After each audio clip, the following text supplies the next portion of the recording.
John, and you said it, with the return of Yoshinobu Yamamoto, that's just one of those guys who's going to add so much to this rotation. We've seen the excitement that his rookie year has been off to since the start of it. Of course, he dealt with that injury, but for him to return, he was adamant that he was going to get back off the mound, back to playing in the big league level, and to help this team come October, and he has done just that now with this return today. Dave Roberts, though, he talked about Yoshinobu Yamamoto, what he expects from him today, and also about this matchup, which is going to be a lot of fun for these guys, because this is Yoshinobu versus Shota Imanaga, two guys who are rookies in the league right now and two guys who signed from Japan this offseason. He's back pitching in a major league game, in a pennant race. I expect his mind to be in that compete mode. I don't think anyone knows where his stuff is going to be as far as commanding of the fastball, the secondary. I'm betting on the fact that the lights are on and he's going to go out there and show well.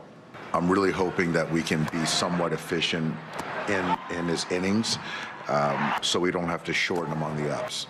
And so a guy coming back from injury is something, when you get into the, 25, 30 pitches in an inning, that's something that I hope we can, avoid tonight. The Japanese influence that's with amongst these two teams, but you see it now coming to life. These two star rookies. Does the fan in you kind of get excited? A little bit, but I want to beat this guy tonight.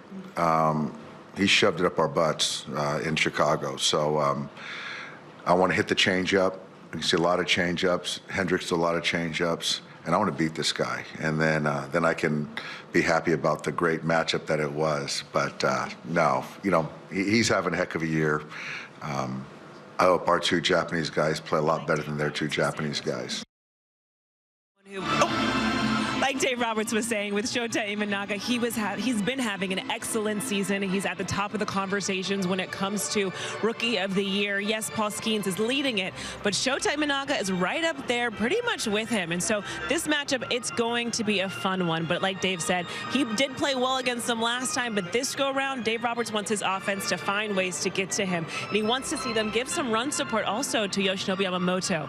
Like Dave said, the plan for him is to throw between about 50 to 60 pitches, and the hope is for him just to be efficient, because right now what's most important is those up downs. You don't want to see an inning where the pitch count gets a little too high, because that stress will be a little bit much when someone does have a limited pitch count, guys. All right, well, hopefully all goes well tonight for Yoshinobu Yamamoto. Kirsten, thank you very much. By the Dodgers all-star catcher, Will Smith, who's getting tonight off. Will joining us live from the dugout. Will, thank you so much for coming on. Obviously, the big story from the pitching side tonight is Yoshinobu Yamamoto making his return. He hasn't been with you guys for about 3 months. I know you had a chance to catch him 9 times this year, including that dominant effort at Yankee Stadium in the Bronx.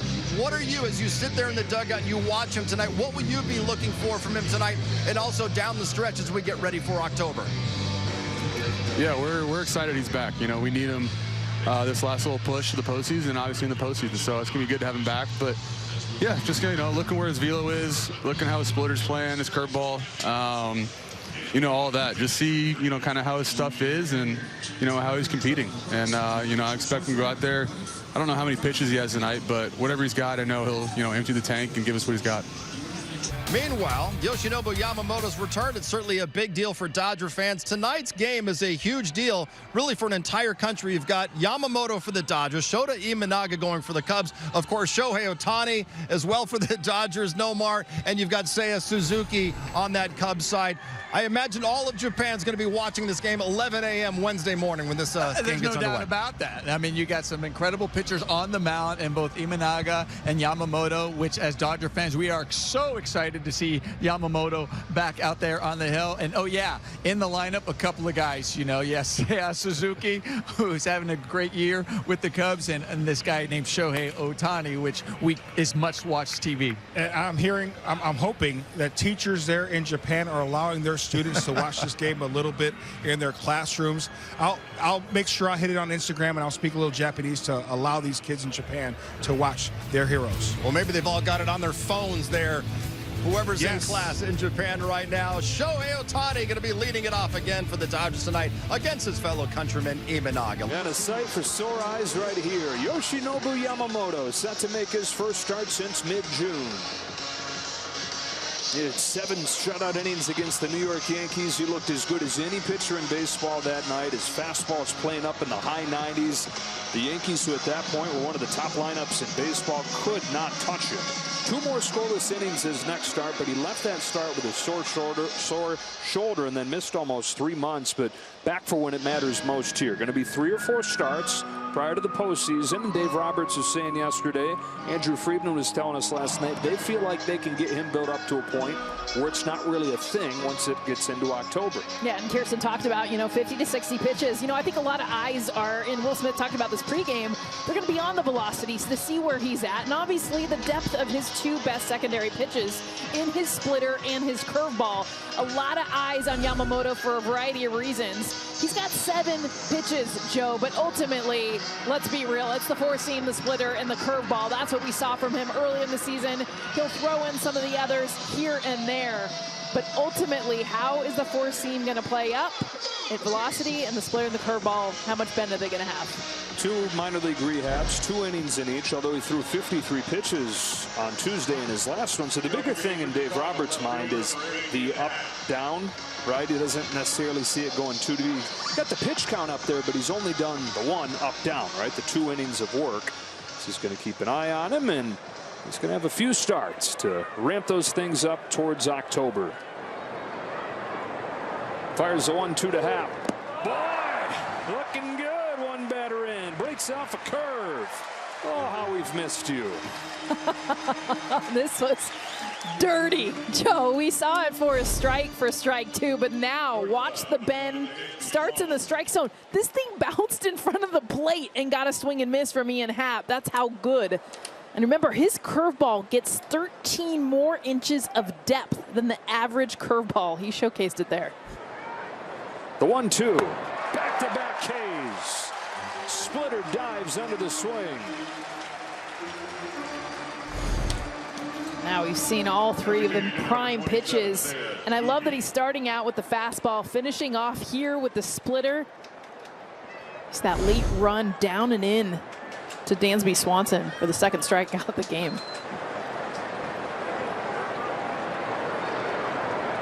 Here's the payoff.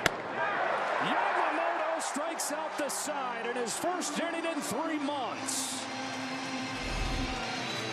Curveball for the first strikeout of the game, then went to the splitter, and it was a beauty. How about fastball painted on the outside the corner, striking out the side. Welcome back, Yoshinobu Yamamoto. And back with a 2-2. He has struck out the first 4. A devilish splitter. Well, and the biggest thing, Joe, is the pitch prior. We just showed the fastball, got called just below the zone, and that just sets perfectly up the splitter. Same window, same tunnel. You have no chance.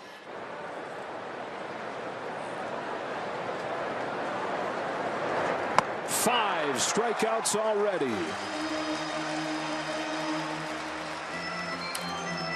He just does such a great job with the tunneling of his pitches. When he throws the fastball away and then the splitter off of that, curveball's the same location, but here the splitter, he can manipulate that pitch so well. We've seen it move down, and there it just stays away. Late break, another swing and miss, another strikeout.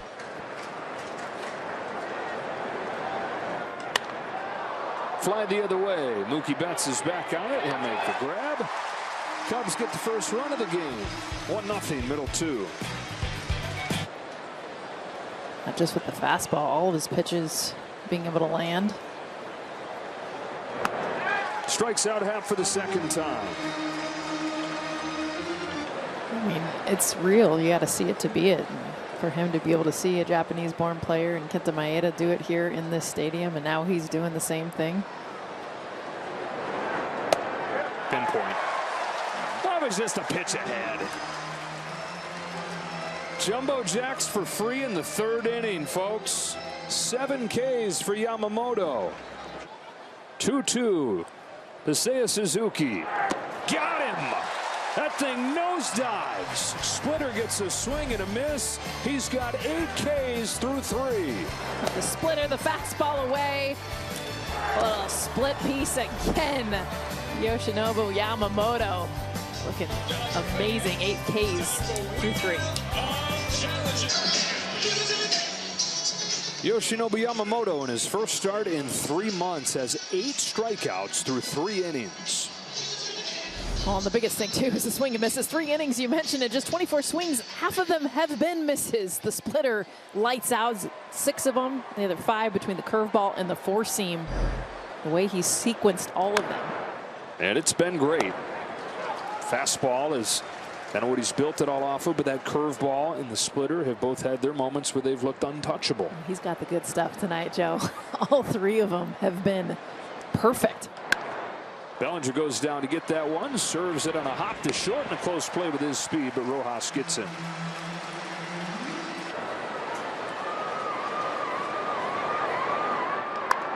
Grounds this ball to first. Freeman will go to second for 1.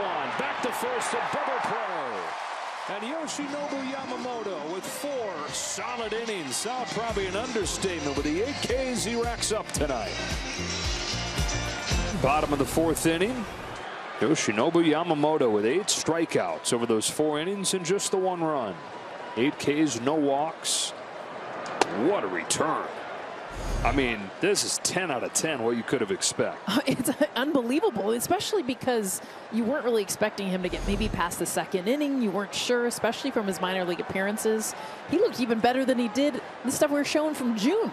I don't think anybody predicted we would see this kind of Yoshinobu tonight, because he was outstanding for 4 innings. He was dominant. I mean, we talked about it going in, and we saw it last night. The Cubs have been swinging the bat, and he quieted those bats tonight. Outstanding job. The command he had on his fastball and his split finger pitch. That's why I don't want to say it's surprising, because he's a great pitcher, but for him to have that feel for the first time pitching in a big league ball game, there, look at that split right there to get Suzuki down and in, was definitely a pleasant surprise. What it tells me is he's healthy, he's fresh, and yes, he could have gone out another extra inning or 2, but why do that? We're building him up right now. We got to think of the long haul, which is very short from now because we are in September, but that is positive. Obviously, we didn't win this ball game. We didn't finish the way we should have finished, but Yamamoto looked outstanding. That is a great sign.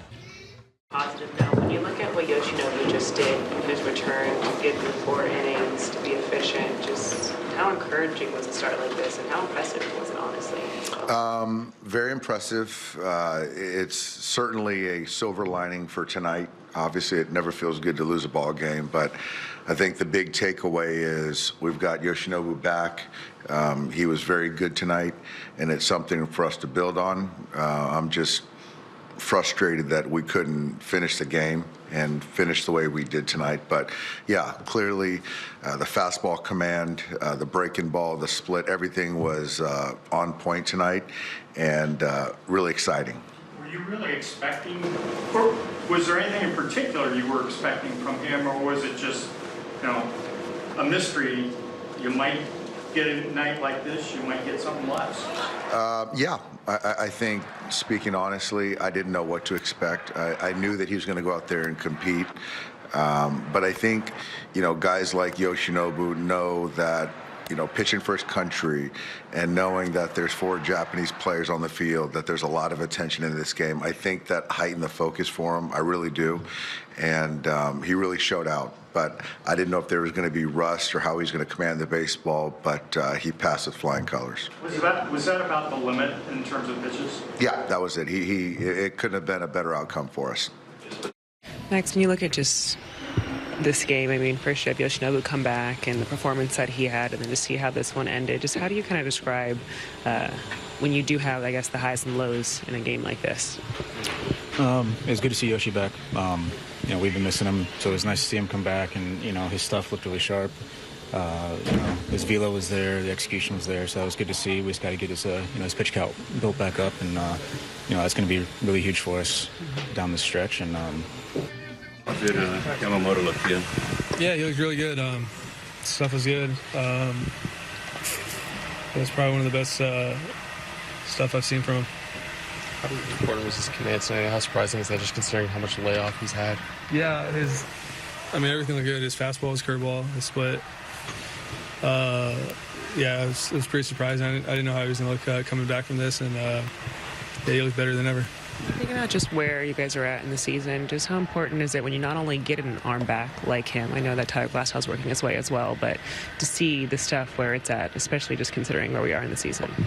Yeah, it's a big boost. Yeah, he's a really good pitcher. You know, giving us coming back. Obviously, wasn't going to get built up or anything, and he went out there and he threw the ball really well, just the way you can, and just to have him out there and you know, it's a boost for the whole team, and looking forward to seeing more. ご視聴ありがとうございました。チャンネル登録と高評価よろしくお願いします。